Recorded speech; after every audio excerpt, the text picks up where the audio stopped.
Bom dia, nono ano! Aqui é a professora Monique, bem-vindos a mais uma aula de língua portuguesa. Então, nessa aula a gente vai falar um pouco sobre conto psicológico, que é o assunto que a gente está vendo desde quinta passada, que a gente leu o conto O Balanço semana passada na aula de quinta. Então, eu sugiro que, para ficar mais claras as características, se você não leu ainda o conto, leia o conto e daí volte aqui para essa aula. Então lá no conto a gente consegue ver as características do conto psicológico, do conto psicológico, né, nesse caso, ou da narração psicológica. A narração psicológica surgiu ali no início do século XX por causa do Freud, que é o psicanalista, e ele investigava os anseios humanos, né? Então, por que as pessoas faziam o que faziam, os desejos dela, de onde surgiam esses desejos. Então, tinha muito início então era o início da psicanálise, de você se interessar não apenas pelo que as pessoas fazem, mas por que elas fazem e o que elas sentem quando elas estão fazendo determinada coisa. Então, o sentimento da pessoa a importância do sentimento da pessoa na história, ou seja, do personagem, é o foco principal do conto psicológico. Então, no conto psicológico, você tem essa investigação do mundo interior do personagem. Então, é uma tentativa de mostrar os anseios comuns dos seres humanos. Então, os anseios, os desejos que todos os seres humanos têm.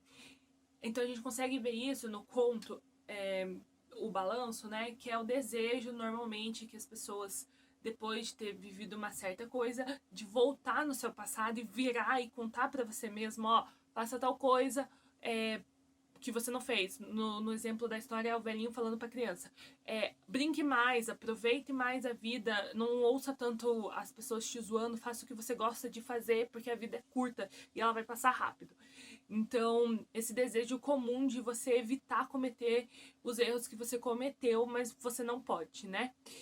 E outra característica do conto psicológico muito forte é o tempo, que também é um tempo psicológico. Então, é um tempo interior, né? Então, não é um tempo cronológico. Pode ter características cronológicas? Pode. Tipo, no início da história lá do conto, O Balanço, a criança tá de dia e daí escurece, ela nem percebe, e daí o velho chega. Tem essa parte de tempo cronológico. Mas é mais forte o tempo psicológico, que é um tempo que se passa na cabeça do personagem. Então ele pode estar no futuro, ele vai estar no presente, pensando no que ele faria no futuro, e aí do nada ele vai e lembra do passado de alguma coisa que ele fez. Então é um ciclo, não tem muito uma ordem cronológica, início, meio, fim, passado, presente, futuro, não tem isso. Então é um tipo de narração que você precisa prestar mais atenção, porque o personagem tá aqui falando de alguma coisa, do nada ele volta no passado, do nada ele vai pro futuro, então você tem que ler com muita calma para ver o que tá acontecendo no presente, o que tá acontecendo no passado e o que tá acontecendo no futuro e o que tá acontecendo de verdade ou só tá acontecendo na cabeça dele. Porque a gente acha que aquele balanço existe, que aquela criança existe, mas no final da história a gente percebe que nada daquilo existe, aquilo tudo se passou na cabeça do personagem.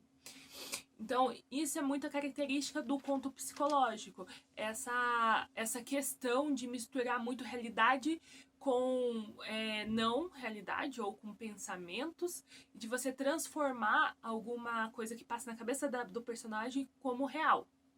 Tem muito isso. Então a gente leu também aquele conto da eternidade, Medo da Eternidade, da Clarice Lispector, que era a menina que começava a mascar o chiclete e daí ela se deparava com a realidade da eternidade, né? Que, no caso, tudo que fica eterno fica chato. Porque o legal é você ir trocando, no caso, trocando o chiclete, né? E toda aquela catarse que ela tem, toda essa explicação que ela chega, se passa tudo dentro da cabeça dela. Então o conto não começa assim, de dia, depois se foi de tarde, não se preocupa com o tempo, ela só vai se passando a maior parte do tempo na cabeça dela e ela vai contando o que ela, no máximo, a parte que ela mais se preocupa, assim, em delimitar um pouquinho a história é contar o que ela tava conversando com a irmã na hora. Mas a maior parte do conto ainda se passa na cabeça dela. Então, esse é uma das características principais, né, do conto psicológico. Então tá, gente, essa explicação foi só rapidinha para a aula de hoje. Depois eu vou deixar no Eclésia ali os exercícios do livro referente a esse tipo de conto para vocês fazerem no livro de vocês. E aí na próxima aula, que vai ser a aula Zoom, a gente vai conversar mais especificamente sobre esses tipos diferentes de narração, de narrador e de personagem, e daí a gente vai se aprofundar mais nesse assunto. Então até quarta-feira e tchau!